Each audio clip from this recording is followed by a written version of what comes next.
Hey, everybody, welcome to welcome to What Drives Us, episode 500. Yeah, 500. I wanted to title this WTF Are We Thinking? But I don't think there's been any thinking involved, really. I think this is just sort of reflexive. But this is the land of winging it and seat of your pants. There you go. And that definitely we love you 500. This show. Please allow me to introduce this amazing panel that I have personally assembled from far corners of the world just for this show, which is my way of saying you're all fired after this show. Oh, okay.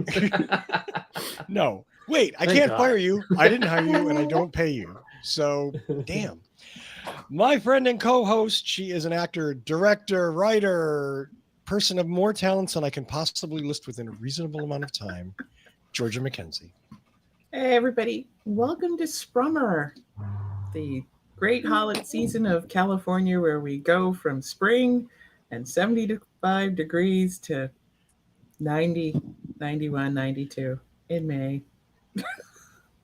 Sprummer is here. What did you call it? Sprummer. Spring, Spummer? summer. Sprummer. Oh, It's Sprummer. that just sounds naughty. It doesn't sound good. You know? Sprunger. It goes from 75 last week to 93 right now this week. What the hell?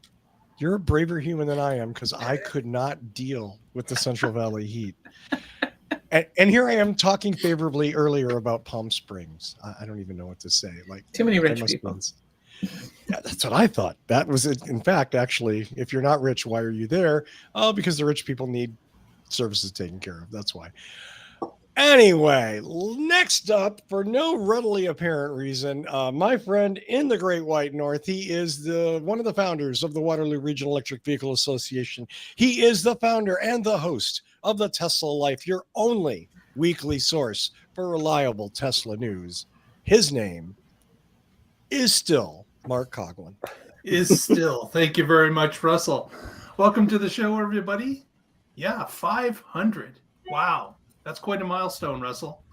Looking forward to it.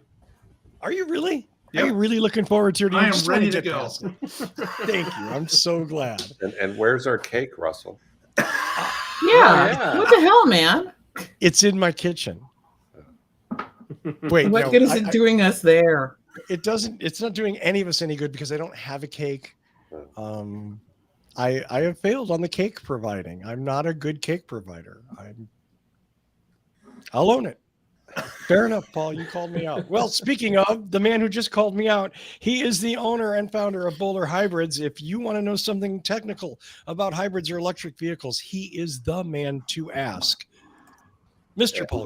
Glad to be here. It's been a long time I've been participating in this show. Too many years to count, but it's always fun and always exciting. When do you remember? Well, we'll get to that in a minute. My friend in the upper left corner of America, he is Mr. OEVA.org and Mr. CarsWithCords.net, Patrick Connor. Hello. It looks like we already have a show title, and it's "Let Them Eat Their Own Cake."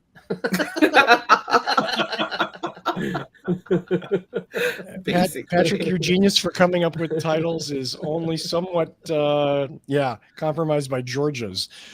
So, thank you so much for that. I say we do eat our own cake, but we bill everything to Russell. Oh, there you go. I like it. He turned off the ads. How will he pay for it? Send the bills. Send the bills. That's fine. I'm totally good with that. I at least after all these years owe you a little bit of cake. That's right. One Hostess cupcake for everyone. Right. I was thinking of Little Debbie Swiss rolls. No, I mean, well, last and certainly not least, he is a regular panelist on the Tesla Life. He has been a panelist here for a long time. He is Mr. Supercharger, our friend somewhere along the eastern part of America, Mr. Casey Creed. So, lots of good news as far as projects go, I mentioned that I might be doing something, and the house is now battery powered for most of the day, and it's a blast because solar makes it a little more economically plausible to do it this way. So at 9 o'clock when the show started, the house switched back to charging the batteries instead of discharging them, even though the sun is down.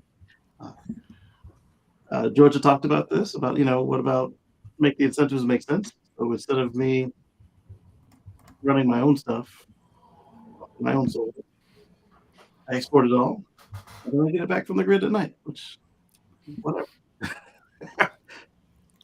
How many double A's does it take to power a house, Casey Creed? They weigh about 100 pounds each, and there's 6. Really big double A's. Yeah. Yes. The best.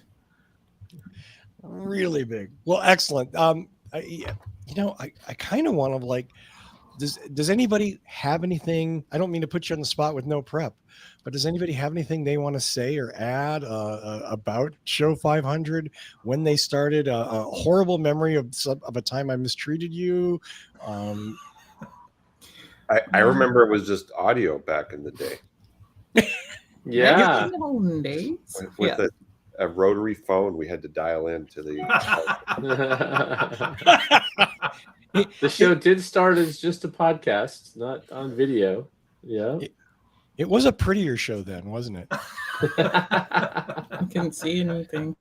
I'll say how I got involved. I was putting on an EV event, and there were a whole bunch of different podcasts that I listened to that were about alt car future stuff, and most of them just completely ignored my emails, but not you guys.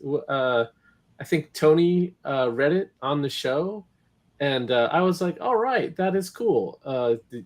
There's a community, and you actually interact with them and not just want numbers out of them. And then about a month after that, I had a blog post that I really thought was kind of cool. And I sent that saying, hey, will you guys talk about this? And the answer I got back was, well, what if you come on the show and talk to us about it? And I had never done anything like that, and I had no interest in doing anything like that. But since you guys had been so cool about posting that, talking about the event that I was putting on, I thought, sure, I'll do it. And it wasn't on video then, which there's no way I would have went on camera. That would have been just a deal breaker. So that's you eased me into this.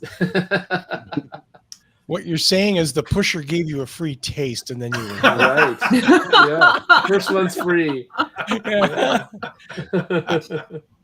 I'll own that. I'll own that.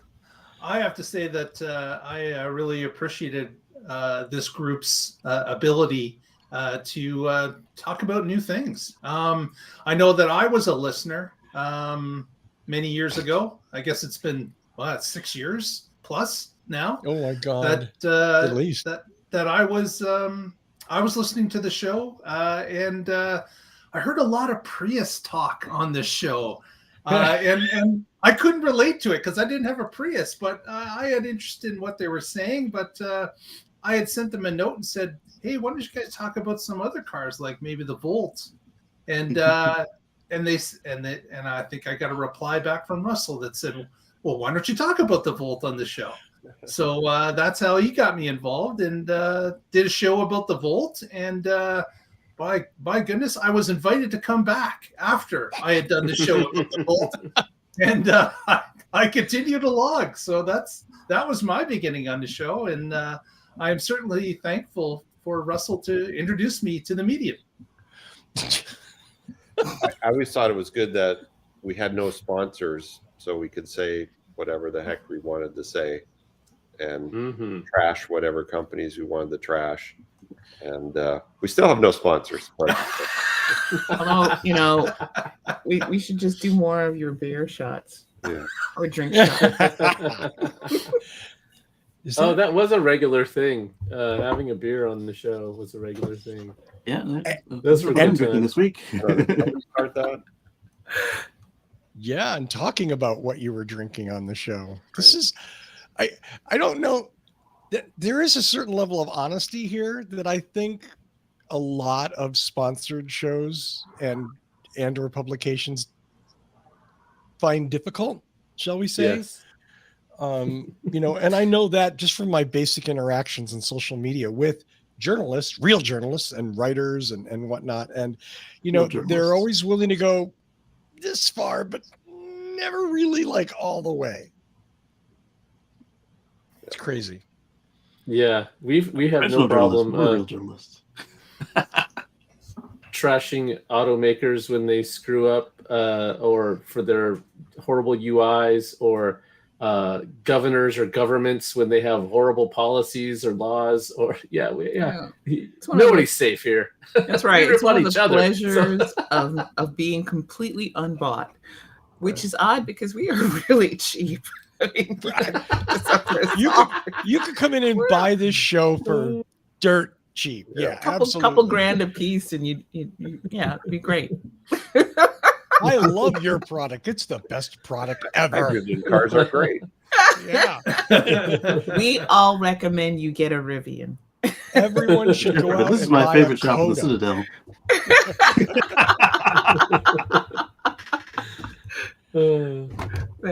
So I met these fine folks out in Meat Space. Prior to that, I was doing a different podcast with the same 12-year-old microphone, and then apparently I was invited over, and little did I know I was replacing people. And here we are. It's crazy though. You would almost think you know that what? You got the same salary as your predecessor. I did too. Less workload though, thankfully. Yeah. Yeah, it's the salaries are really easy to maintain. They're capped. Yeah. It's like the cake budget. Same budget. Yeah, it all comes out of the same wallet that is empty. Well, now that we've talked, I'm gonna go get a beer. For old time's sakes, I think I have to. I think you should. We will look forward to your quick return. Homemade iced tea. Diet Dr. Pepper. I don't make it at home. No. Although maybe I should. Maybe you should. I want to start with one of my rants that Patrick so kindly and gently described them as. Some of them are. As I've mentioned on this show several times, I have a wonderful 08 second-gen Prius that I got from Paul at Boulder Hybrids. I love the car. It's fantastic. And I can't think of a motor vehicle purchase that I made that got me more value for my dollar than this one. None, nothing even comes close. That said, I'm older. Everybody who's watched the reviews that I do knows that there's a certain amount of luxury that I enjoy. And frankly, my 08 Fleet Prius that doesn't even have smart key isn't quite at that level. So why do I go through all this? Because I've been looking for a car on and off. There you go, Patrick. Do you want to plug somebody? Oh, sure. So nice dark beer here. He's even going to pour it on camera. Wow. Mm-hmm. It is Darwin's Forehead. Is it salty? I have not had this before. It's from Fanta Flora Brewery, and it is salted. It's a salted brown porter. There you go. Brewed with local ingredients in Lord Nebo, North Carolina. Darwin's Forehead. Darwin's Forehead. Darwin's Forehead. All right. Well, powered by alcohol and salt. I'll continue on with where I was going. So I've been looking at new cars. I've been looking at used cars. And if you've watched this show at all in the last 2 years, you know that we have implored the viewers and listeners, don't buy anything. It's a terrible time to buy things. You are at their very weakest. You have no leverage, because if they don't sell the car to you, they'll sell it to 10 other people at whatever price they want. And I'm here to tell you that as of Tuesday, May 16th, that was still very much the case. Stopped by the local Toyota dealer, Toyota of Escondido. Not to name any names, Toyota of Escondido. And talked to anti-sponsor. Talked to a very nice young man. I think his name was Garrett. I probably shouldn't call him out, but whatever. And he informed me that if I wanted a 2023 Prius, number one, they don't have any on the lot and they don't last. And if they come in and somebody bails on it, all the salespeople immediately sell it. So they're very, very hard to get. Apparently, Toyota is whittling them one at a time, like they were doing with Mirais last year or the year before and the year before that and the year before that. They did have a Crown on the lot, which I thought was interesting. But anyway, and wait. Old Crown or a new Crown? New Crown. Old Crown? A new Crown. Yeah, the Avalon replacing Crown. Okay. Yeah. Because when I was at Toyota, man, the salespeople, the old guys would always talk about, oh man, you remember the Crown? It was the best.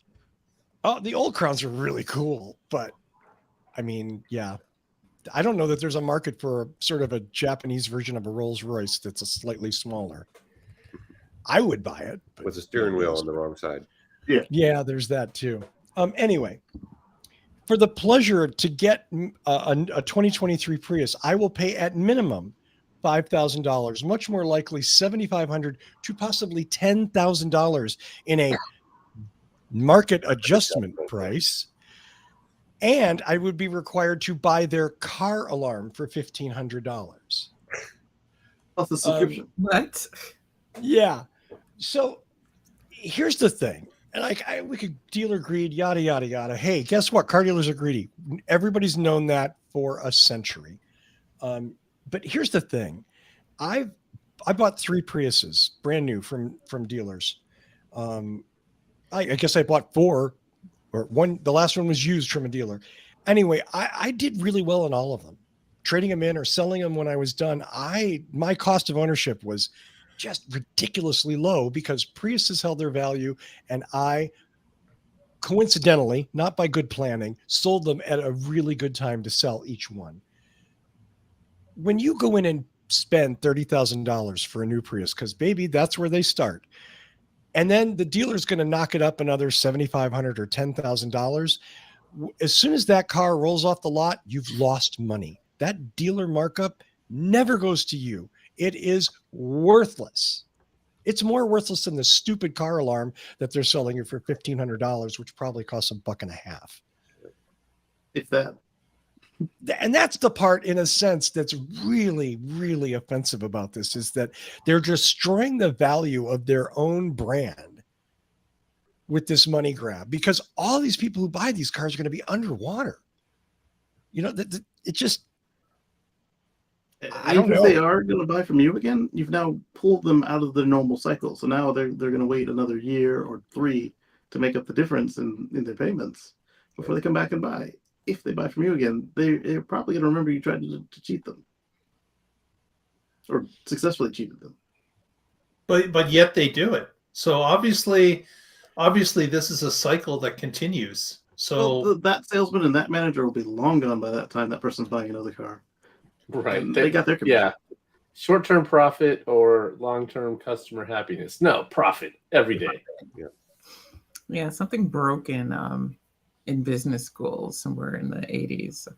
I'm definitely going to blame Michael Douglas and Wall Street. It's good. Greed is good. I've never seen the film, one, because I was a little kid in those days, and that looked like a bad adult movie that was boring.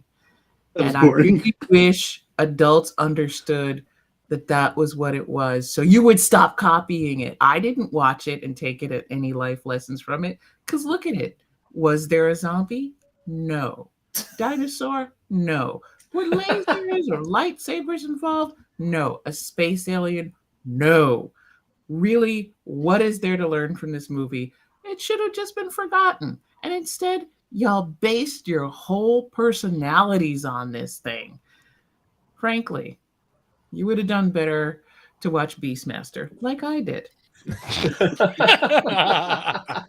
I will It has say though, on become a Monday I religion. did see the new Prius in person on highway, and well, actually it was in town. It was parking, and it looked a lot better than any of the other vehicles to wear that name. But yeah, the dealers who are greedy, thumbs down. I just And there are dealers in other parts of the country that will sell at MSRP, but then it's the hassle of buying a car remotely and shipping it or going out to get it. But you know, what goes around comes around. So some of these dealers that are greedy assholes now will probably get burned in the future. They're not all these scumbags, but they are all middlemen. Well, it's not in our news stories today, I don't think, but I just saw an article that said the average age of a car on the roads today is higher than it's ever been.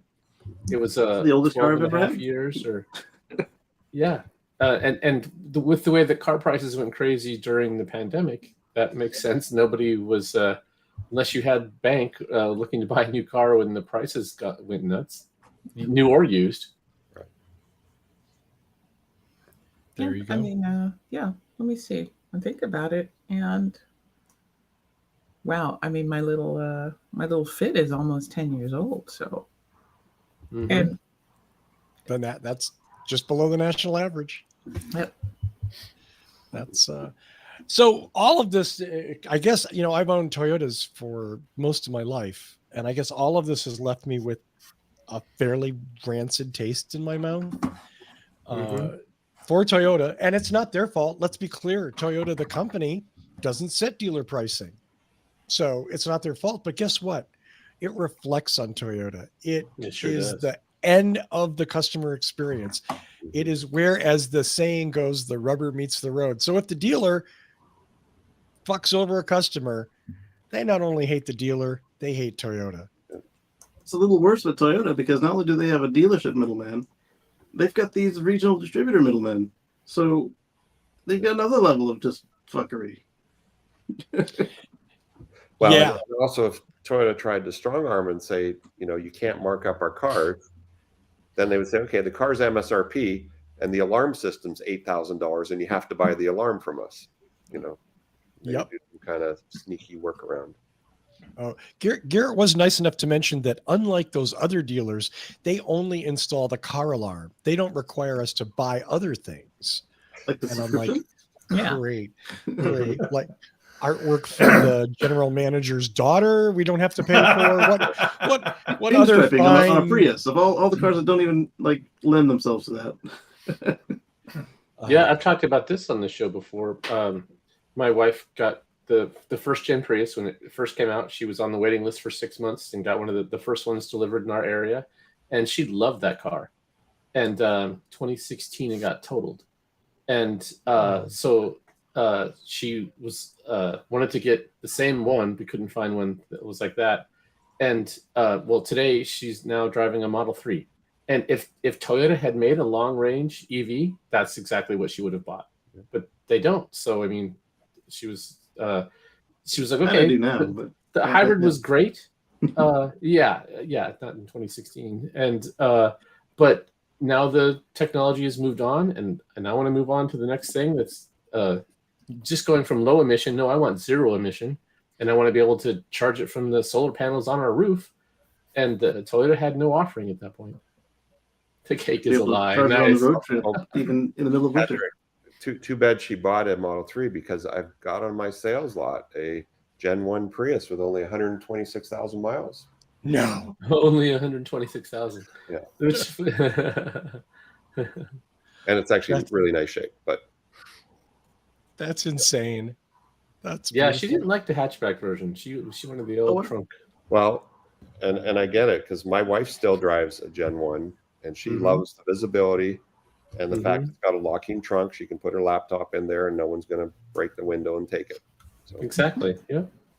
Yeah. Well, and the brand new Prius is cute and sexy and sporty as Toyota has pumped it up to be. We eliminated that lower split rear window. So rear visibility has never been worse. in the Prius since the second generation. But at least they all have cameras now. When you're in reverse, Right. Yeah. God forbid you're looking behind you some other time, People find it so Just weird drive that faster. Yeah. People always find it so weird that I leave my rear view camera up all the time. I'm like, who wouldn't want No. extra visibility? Yeah, exactly. That's definitely, that should be a function in every car with a rear view camera, is that you could I leave it up agree. all the time. I saw that in another car, in a car review, and they're like, and they let you do the camera while you're in drive. I'm like, that should be standard. Right. Oh, The screen. why do you take your rear view mirror down when you're driving and then put it back when you're stopped? I mean, no, of course not. Exactly. Well, so it looks like, I shouldn't say this because this decision is months away, but I got to tell you, the Ford Maverick is looking like a stronger and stronger contender. I have not driven a Ford since I was 16 years old. And folks, that was a long time ago. And at the Russell, time, that was a you should 67 get Mustang. A car with a cord. Maybe the Maverick plug-in will be ready by then. Yeah, I don't know. I mean, I would love to. And I had this conversation with John Volker on Twitter this morning that hopefully ended us with us still being friends. But I am not the economic group that electric vehicle makers care about. Specifically, avoid me, because they want higher dollar customers. Mhm. And that's not me. I don't have the money. And honestly, at this point in my life and where I'm at, how much sense does it make for me to put $60,000 or $80,000 into a motor vehicle? I'm not suggesting go that high. We've talked about, there's a used market, and how many Chevy new Volts cars are around? under 30 with a plug. Yeah. Right. Well, and I'm sorry. What's the number one hurdle for Russell? Anyone? Plugging it in. Apartment you can't plug in. Yeah. Apartment that I have no plug-in. Yeah. Yeah. I mean, I could run an extension cord out my second floor window onto the roof of the parking thing, and then, but we really need to work on charging for multifamily dwellings. Avalon used. Well, maybe when we get more when we have that national charging network, it'll be more appealing. But you're definitely right, though. You are not the target in that marketing. Nobody wants me as a customer. I'm sorry, Paul. You were going to say 2016 or newer Avalon, beautiful car. I would love a 20. I would love an Avalon. Probably used. You can get one for 20, 25. No upcharge.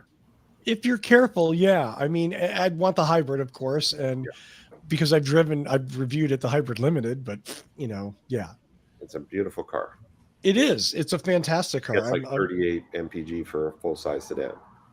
Now, we were not going to spend time about what Russell needs for a car because no one cares about that. Let's go on to a real news story, not just me whining. This week, GM hired a new executive from Apple. Apple. Everybody at Apple's a genius, right? Gentleman named Mike Abbott. Yeah, exactly. In every store. GM hired Mike Abbott from Apple to run their software division. He'll be their executive vice president of software. That takes effect next week. Mike Abbott used to run their iCloud division, which is sort of telling because he's running GM software, but he's not the software guy at Apple. He's the cloud services guy at Apple. There's a tell here, folks. Cloud services subscription revenue is enormous for Apple, and that is something they have pushed harder and harder and offered more services. And I'm not criticizing them or whatever, but it's all about generating more revenue. So when you hire the guy from the software company that's good at generating revenue, it's kind of saying what the priority of your new policy is. Your GM's going to come with a separate monthly bill. If you want to use your headlights, you'll have to pay a monthly subscription fee. Actually, 2 separate bills if it's not included in OnStar. Yes, I mean, this is shades of who was it who had you had to pay us a fee for warm seats or whatever. BMW. Nutty as heck. And then Toyota, you had to pay for the remote to work. How? See, this is what's bothering me. It's a lot like what's going on with streaming services right now. where I finally got to the point where I was like, look, if I'm going to be paying on TV entertainment what it would cost for a high-end cable subscription with all the premium channels, then whatever was the point of cutting the cable to save money? The only good thing left is on demand. Yeah, there's nothing more annoying than how every broadcaster has developed a streaming service. And what I'm seeing here with car manufacturers is they're taking basic features now, things that used to be included as a luxury package, like, seat warmers. And now it's like, oh, you got to pay extra for that. No, bitch, I bought the car. That should be in the damn car. Right. Make something new and charge me for that. Don't try and get me for stuff that already exists. To my mind, this is one of those things where consumers are going to have to put their foot down. Mm-hmm. How long are you going to let corporations nickel and dime you after you pay a premium price that, frankly, when you look at their P&Ls and see what they're paying their workers who actually make the car versus their executives who came up with the idea of they should make a car, none of that is actually going to run the company. It's just lining some rich executive's birdcage, so he can do the mental work, as they like to do, and think that they've actually done physical labor. So it is getting ridiculous. And yeah, I do not like this. You can just put me down on the record. Georgia does not like this trend, because you can just already predict where this is going to go. What's next? Hey, if you really want your turn signals to work, you're going to have to pay the subscription fee that includes turn signals. And there has to be some level of, I bought a car. These are the features for the car. I own what's in it. I own and this is right up there with right to repair for me. I have the right to repair it. I don't have to go to your specific technicians. And these features stay a part of the car for the life of the car. Because this is right into bullshit territory. The bullshit mountain looms ahead of us on this. There's a reason that Mark has a calendar reminder to go fiddle with the controls in his passenger seat every week. Please tell me the reason, Mark. I'm just waiting for that dialogue box to pop up on the center display screen. It says, "It looks like you're about to stop. Would you like to stop? Pay subscription fee now." Yeah. Here's what should scare people when we talk about this, because people think we're being hyperbolic. Technically, right. There is no clear law against it. And you should always understand that the society runs at Mach 5. Government runs at 50 miles per hour. Law runs at 2 miles per hour. So we'll be way out there. There'll be accidents, there'll be issues, there'll be technical glitches that in some cases could be fatal, because how are they controlling it from so far? That means anything can happen. And government will discover that, oh wow, 50 people have died, unless it's a gun. If it's 50 people died from a gun, then we don't care. But government will then go, 50 people have died from this stupid thing. Oh my God, now we got to do something. And then it'll take you 2 years to get the legislation and the regulation passed on the books and then implemented, and then the fix is implemented, because that's how it works. So when people think we're being hyperbolic, that this heads to a safety issue, and this is a consumer fairness issue that we are looking ahead at as people pursue streaming models for functions of a car. I really want you to understand that is because we have the technology to do all kinds of things, and so do these businesses do, but it takes such a long time for us to get to the bad part of it and then try to fix the bad part. That we're not talking barn doors closing after the horses leave. We're talking every animal has escaped the barn door. It's probably rotted and fallen down, but there's still a lock, and somebody just pushes the lock together, and that's what happens at the end.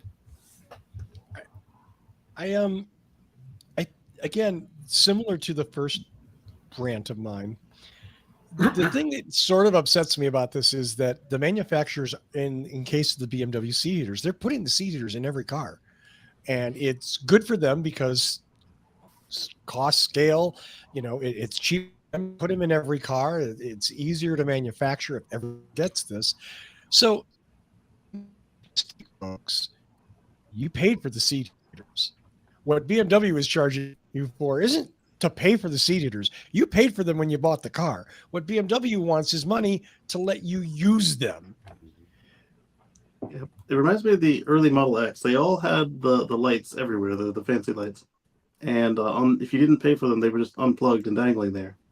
And if you plugged them in, they would light up for a hot second and then turn right back off, because now they realized you plugged them in and you didn't pay for them, so they're going to turn back off. Wow. I mean, from the car buyer perspective, this is not the innovation that you folks were. Okay. Mm-hmm. Yeah. It's not a good look. Not a good look. I'm going to leave it at that. It's going to piss off consumers.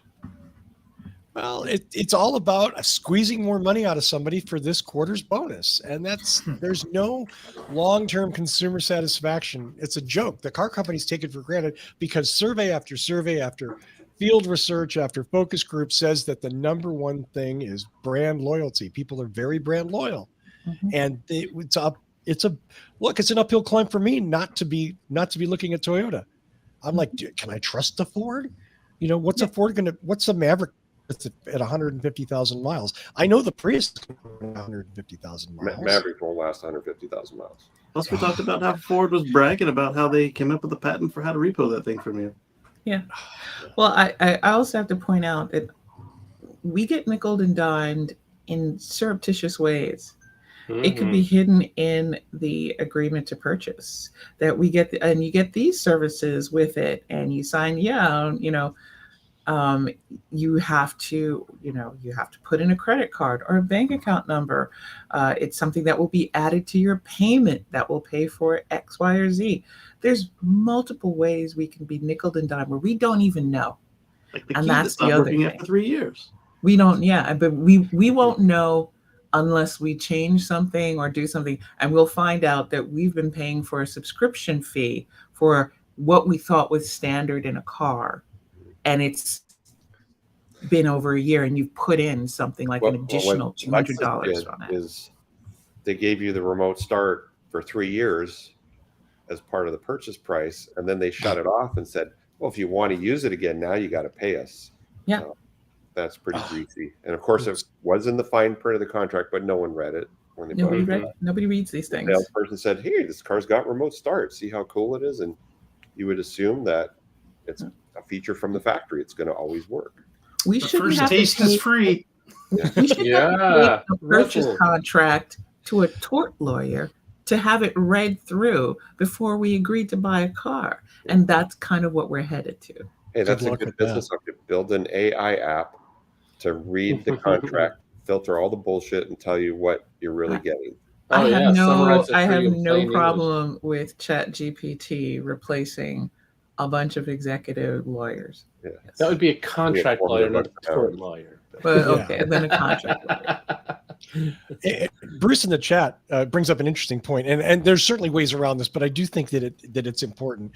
He was like, I can just imagine features not working because you park in an underground parking lot. Yeah. I mean, right? You can't verify your credentials over the internet, so your headlights won't work. Right, exactly. Until you come out and you get. It's just again like this isn't a good. This is cool on the phone when you're adding functionality or something, or on some other device. On a car, bad. Yeah, so I talked here when we bought a Chevy Spark EV used. It was 2016, and it came with so many months free of OnStar. And so after that trial period, there were all kinds of problems with it. It couldn't do proper turn-by-turn directions. There were addresses that were just missing you could pull them up on your phone. And so using the phone was actually way easier than using OnStar, even though OnStar was built into the car. It couldn't take you to charging stations. There were just things that it should have been there. And And so I decided to cancel it after the free trial. And I was getting these email messages from them they were just like, oh, if you don't have this service, your loved ones might be in the vehicle and they could get into a crash and you wouldn't be notified, and they might not be able to get to emergency services. They were really pushing the fear angle to try to get me to pay. And where's your cell phone going to be in a crash? It could be on the floorboard. Right. It was just. But the phone could help you find the hospital where the OnStar would lead you. OnStars. There are no hospitals within 500 miles. Yeah. Oh man, it's Okay. just gonna be ugly. Georgia has a story about Joe saying no. Okay. It ain't so, Joe. What? It's more like, hey, Joe, you gotta say no. So, like, I couldn't resist a little headline alliteration there going on. All right, Mr. Biden has, President Biden has vetoed the resolution that would have restored solar tariffs, and you gotta say yay. I mean, you guys know I'm full on make it in America. I think that's a very important thing. Yada yada, sis boom ba, because we got one problem. We're a little behind everybody else, so we have to build up to other countries' ability to provide solar materials, and we need a little help to get that part of it started, and we also need the help to get the solar power into the hands of people to match the goals that he set out there to create a strong domestic solar supply chain. So you get the incentive for Buy American anyway. So let everybody have a choice of how they get there. Well, it's a start. Now, this was a Department of Commerce rule that suspended tariffs on solar panels from Cambodia, Malaysia, Thailand, and Vietnam. And once again, the House and the Senate have come together to do something kind of dim, which was suspend those tariffs. Now, it's 3/4 of the solar modules imported in 2020 came from Southeast Asia, and we are working on doing more. This is to address our shortage of solar modules, which threatens all American solar projects, and is to buy some time for us as a nation to build our domestic solar manufacturing capacity. And the problem is that, that's just the way how it is. We can't have domestic solar without us working on improving our domestic solar capacity.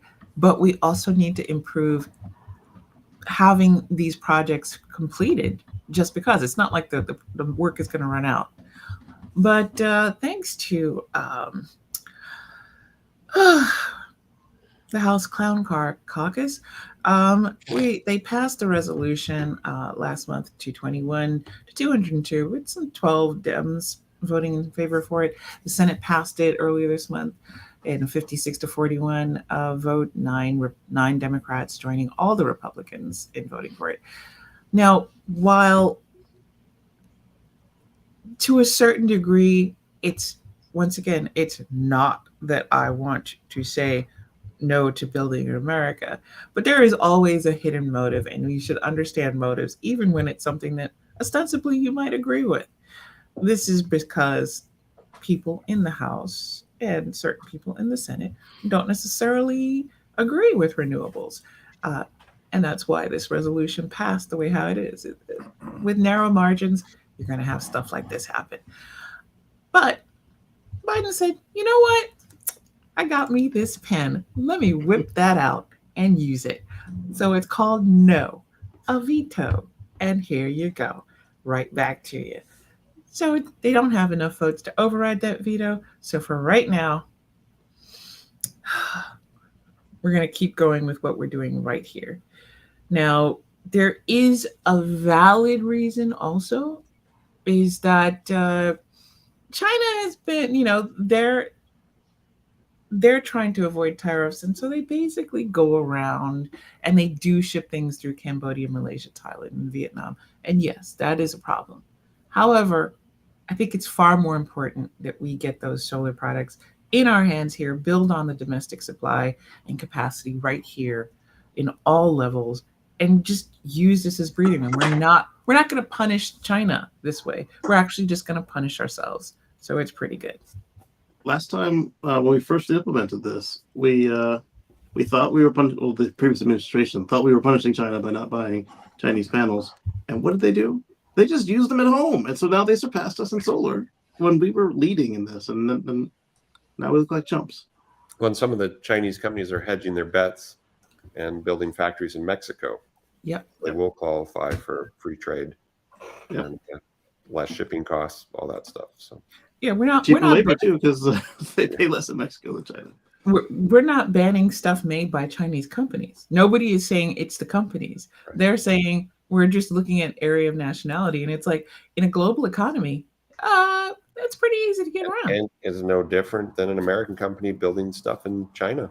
Well, it's like people not knowing that Japanese cars are built here in America, while Mhm. a good portion of American cars were built in Mexico back in the heyday of you Or must buy a Canada. big old American thing. It was built in other countries. It just has an American label on it. Meanwhile, Japanese factories were being built here in America by Japanese workers. Well, The the heartland. the most American truck is still the Toyota Tundra, Mhm. made in Texas. Oh, American Ford's going to want to talk to you about that. Well, I don't know. Maybe, look, it can't. It's not just an American truck unless it has some truck nuts hanging off of it. but they're made Make those standard. And they're built in Mexico, right? Yeah. Yeah. Nothing says Mexico or nothing says American like made in Mexico. Yeah. And I mean that, every word of that. Georgia, thank you for that. Let's move on. Casey, I love the story. I don't even know how to introduce it. Like, it's both intriguing and both terrifying for me. Yes. Okay. So what I would say is don't introduce it the way that the first place introduced it. They made it sound like this awesome space age way to heat your pool, and it's never been done before, and it uses like no electricity, and they made it sound like it was like doing like some sort of like pulses or whatever. But really, what this is we're using your data center to heat your pool. Your city pool is being heated by a small data center, and it's win-win. They need to get rid of the heat from the computer. Nobody wants to go swimming in an ice cold pool. Done. Well, what the flip of that is, the data center is getting cooled by the public pool. Or that. Yeah. Mhm, mhm. Yeah. Right. That's why it's win-win. They wouldn't do it for free. Yeah, no, Right. that's a great application, because Yeah. data centers And, make a ton of heat, and if they have to cool with AC, that's wasting even more energy. So, Right.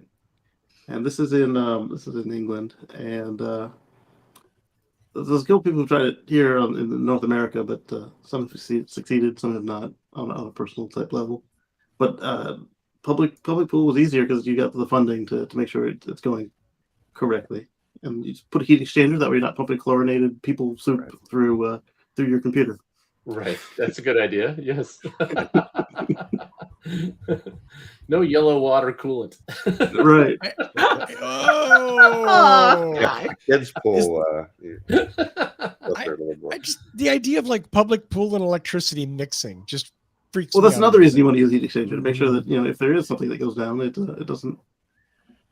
Yeah, this is an interesting idea. I've also seen, I think it was in Norway, they had a data center that was distributing servers to people's homes, and they would use them as heaters in their house.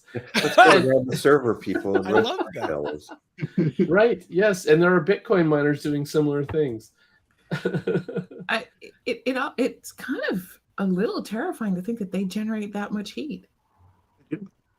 Yes. I I heard mean, a radio wow. story. I think it was Norway or Sweden, one of the Scandinavian countries, where all the Burger Kings put in heat exchangers to take the hot oil from the French fry and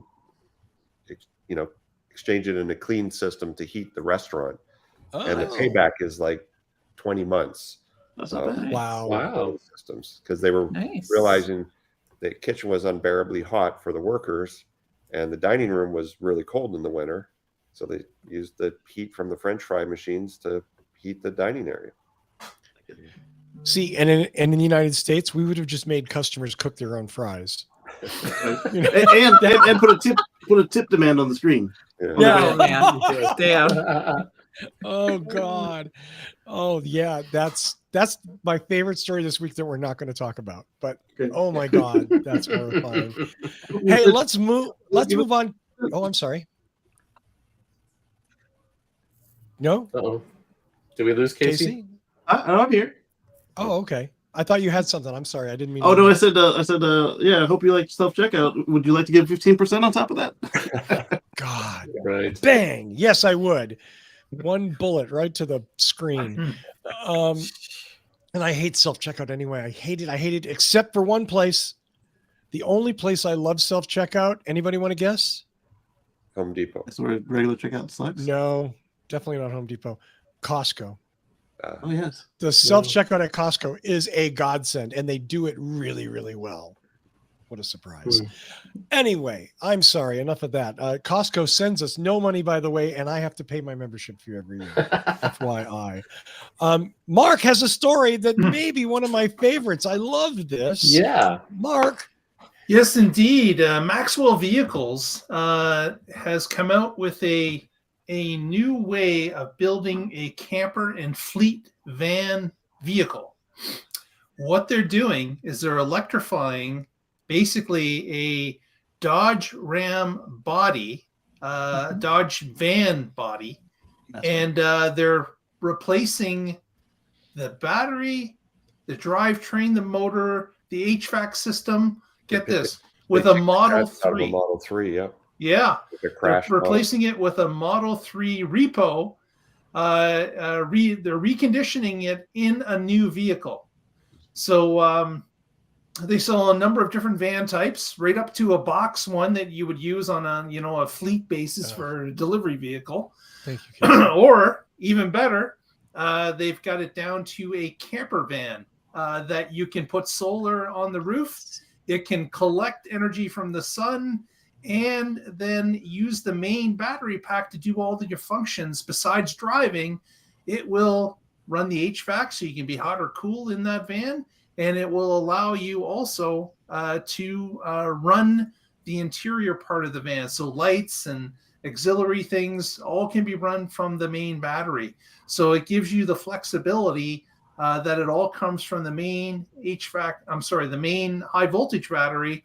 And in that case, you don't need all the extra little motors and electric hookups, batteries. You don't need a special heater unit that's run by diesel gas.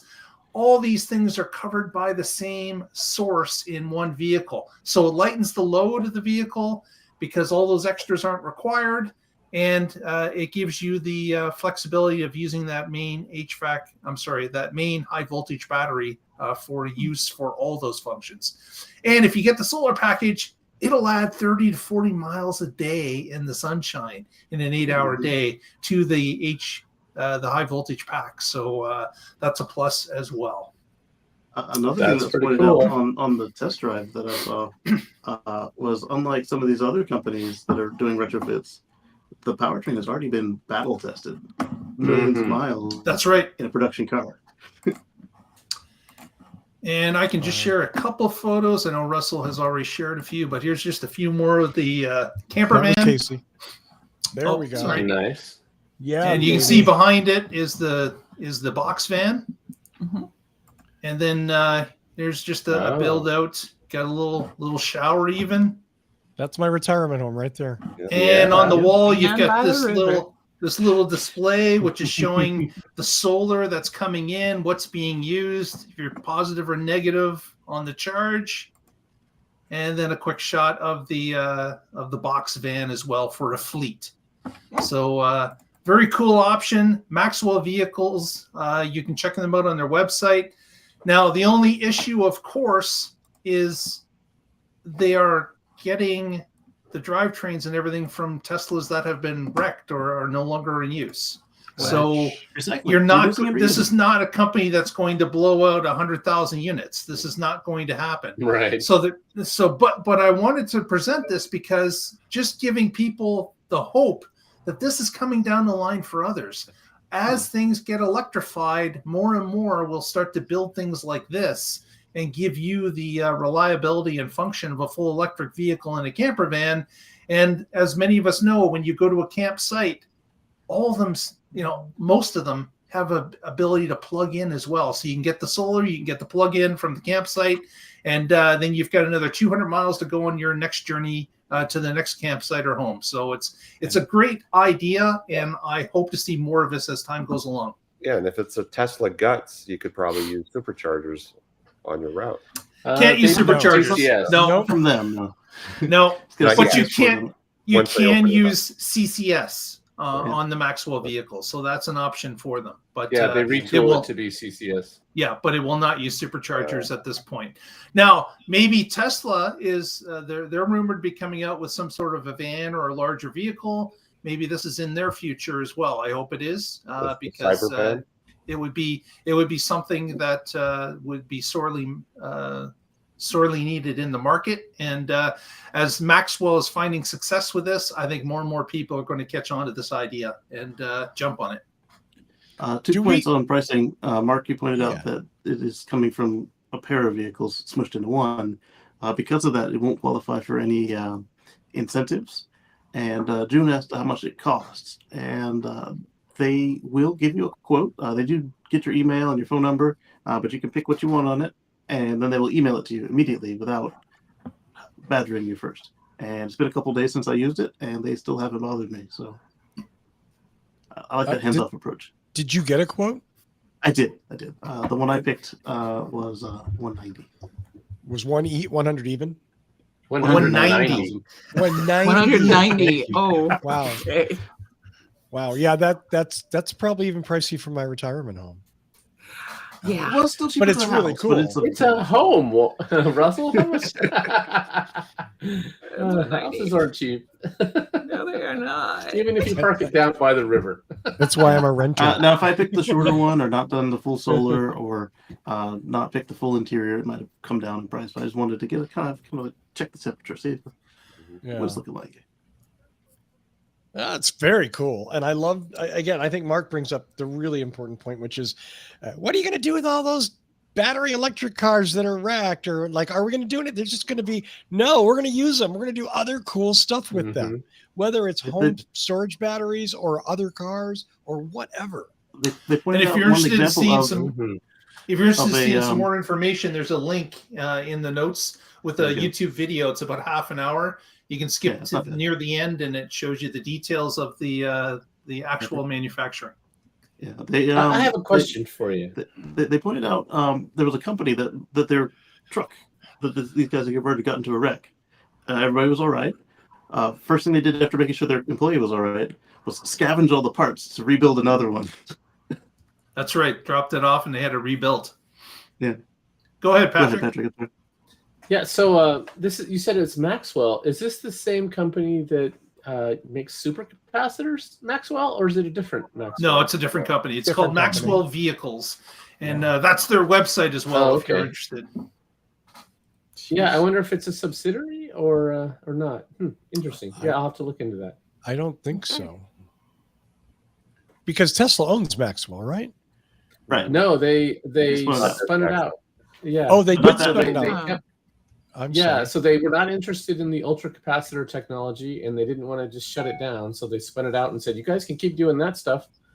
And I should divulge that once long ago, I was a shareholder in Maxwell when they started putting ultracapacitors in wind turbines so that they could balance the output from them. And I thought that's a great idea, and I bought stock. And then, like 5 years later, it kind of just did nothing, and so I sold it.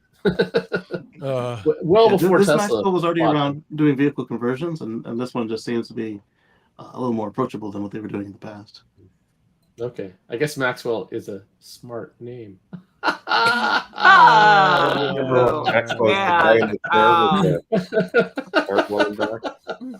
And on that note, I'm supposed to introduce a news story from Patrick.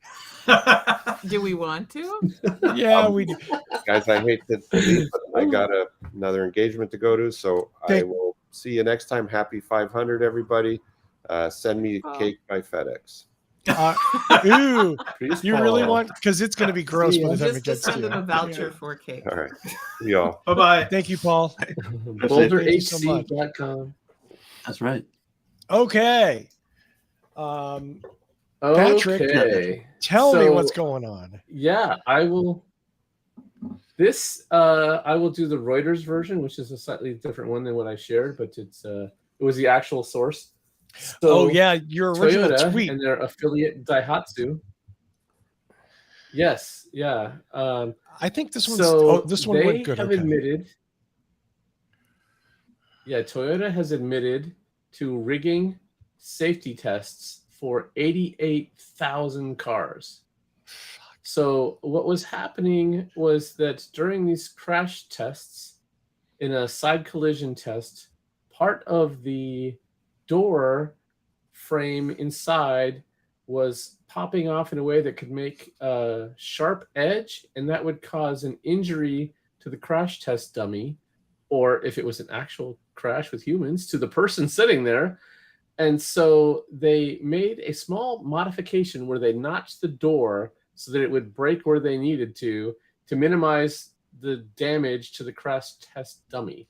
Now that these notches only went into the cars that were being tested, not into the actual production cars where it could actually prevent an injury to a person. And this comes to us from Reuters. It's dated April 28th, and it's titled Toyota Affiliate Daihatsu Rigged Safety Tests for 88,000 Cars. And Toyota has admitted to this, and it was mostly Toyota Yaris vehicles that were impacted. They've apologized. They said this was an unacceptable violation of consumer trust, and that they are going to address it immediately. We're going to need some time to do that, though. So that's this. I thought it was worth mentioning on the show. There you go. Wow. Yeah. So that's where those VW employees went to after the Dieselgate. Oh man. Oh yeah, that is not who you want to be associated with. Cheaters and more cheaters. Yeah. I was just amazed at how little media attention this got. It seems like it should have been. Yeah, that really flew under the radar. Yeah. How much money does Toyota spend on advertising? That part. Yeah. We were just talking about the power of advertising and how it can help in certain situations. It probably won't help the other guy, but it could have if he did this earlier. It's I have, and I don't even know that these things are related, but I get this feeling said they pulled a VW too. Go ahead, Russell. I'm sorry, Casey. I didn't. JT in the chat said that they also pulled a VW with the diesel emissions cheating.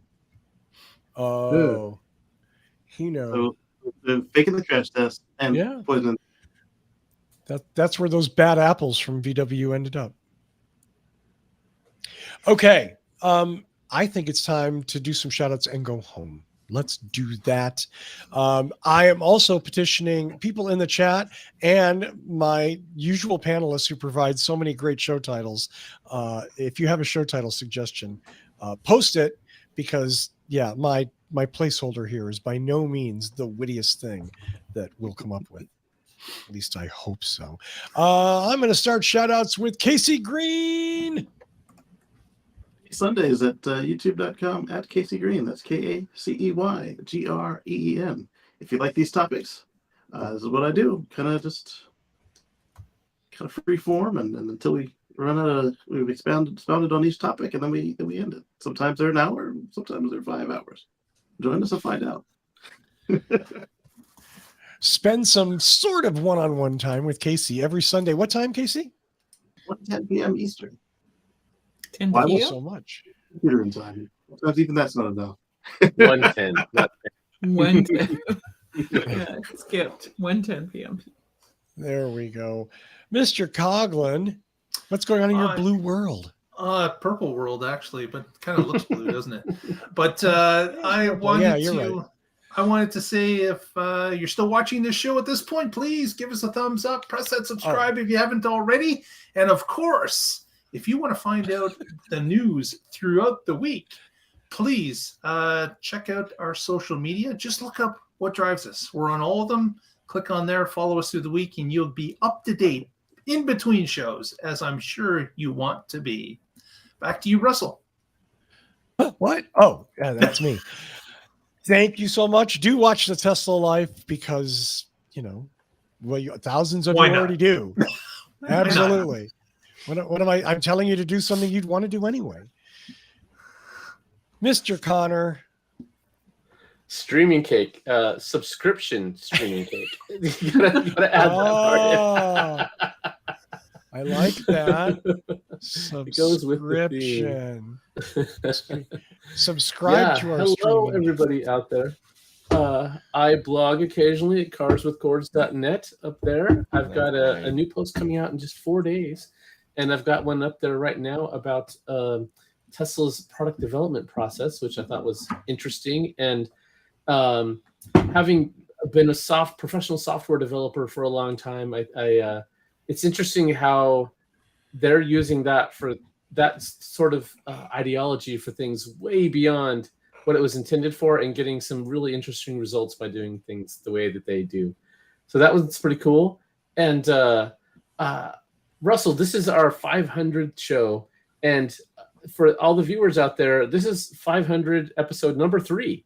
So you did an interview with Michael Mannering, which was really cool.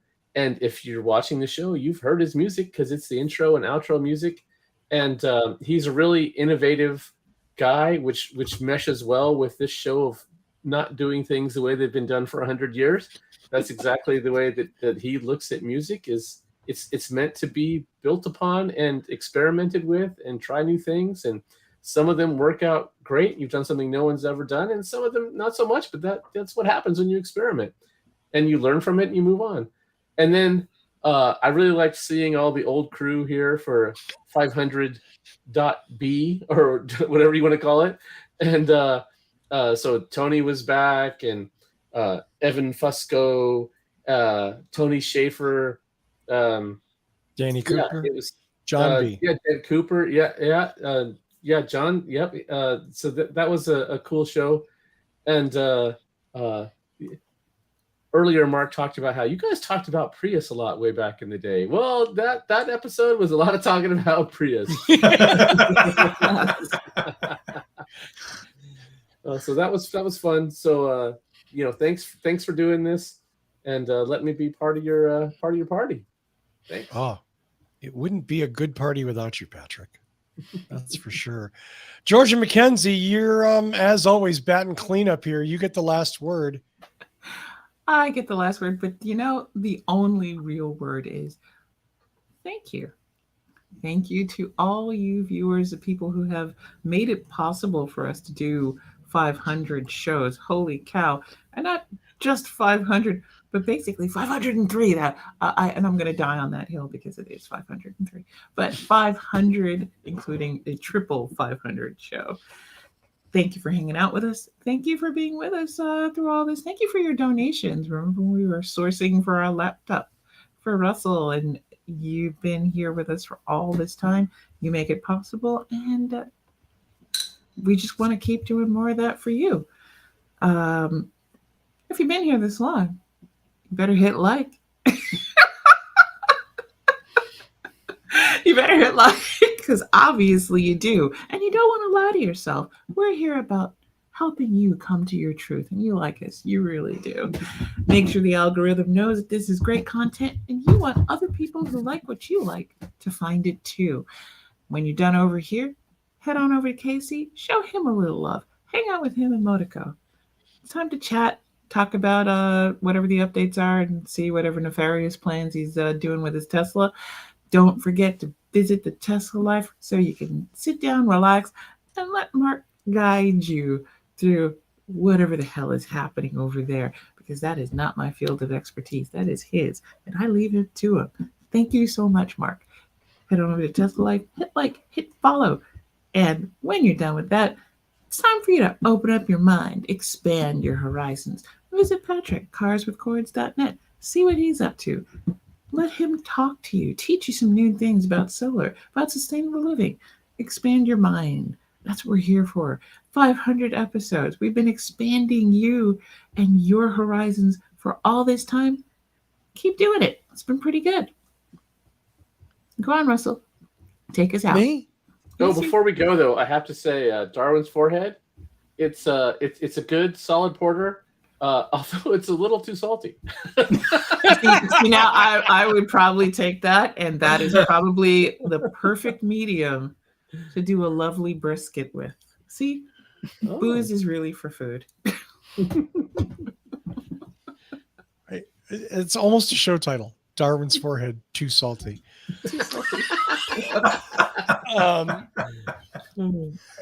You know, come for the news, stay for the show titles. I guess that's about it. I want to thank everybody, but I need to thank, in fact, sadly Paul's gone, but I want to thank all 4 remaining panelists here so much for, and I want to say the last few years.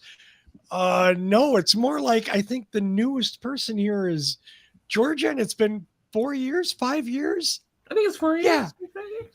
I don't. It's been more than a few. Let's put it that way. And it's just it's crazy to me how quickly how many episodes this is built up. So thanks to all of you 2011, and I was far from the first. Is that seems crazy? January 20th, 2010 was the first show. Okay, wow. Yes, I remember that because I was there, and and we didn't really know what to call the show until literally the show started. It was crazy. Anyway, no, but listen, all the old guy stuff and the Michael Mannering, and thank you so much for bringing that up because please do go watch those episodes, and please, take a moment to post them if you enjoy them, and if you don't enjoy them, just forget about it. But I need to thank Georgia, Mark, the other guy, Patrick, and Casey, and Paul, of course, for being here every week, week in, week out. You don't get any money. You don't really get very much glory, and you sure as hell don't get cake. And you all deserve all of those things more than I can provide. So thank you so much. Why is Bruce saying don't die, Georgia? Did you say idea. you're going to die? No, I don't plan to, Bruce. I'm going to transcend my mortal body and peace on out of here. Bye, losers. Not anytime soon, though, please. Okay. Oh, no, I have a long time to go. Thank you. Thank you so much. I just oh my God. I'm just working on it. I worry about that sometimes. Patrick, what do you got? What? Oh, I wanted to do the Darwin gag. The Darwin thing. Okay, sorry. Yeah. I'm a minute or two behind. Or I'm a few minutes behind in the chat. So just 3 minutes behind, in fact, to be exact.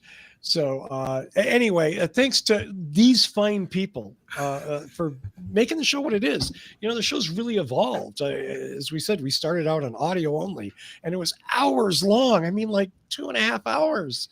Now we do more or less 60 minutes on video, and you can see us. We can't do it in the closet naked anymore. We have to wear pants. We can drink, but we have to be sensible. I'm sorry I make you put on pants. God. Georgia, if it makes you feel any better, you didn't. And I'm not going to prove it, okay? Because then we will get a strike on YouTube, okay? But I'm just saying. Russell's old B-roll was hilarious. So yeah, he would edit the show and take out a whole bunch of little things out of context and shove them all at the beginning of the episode. It was hilarious. There's a reason why when his camera falls, it turns off. I missed that so much, Pat. Even though that took like hours to put together, I missed that so much because fun. there was a lot of really funny and silly, embarrassing things that people said when, yeah. Anyway, and thank you, by the way, for letting me come on here and bring my weird divergent perspective. That's thank you for coming. I do need to say thank you, all of you, for joining the show.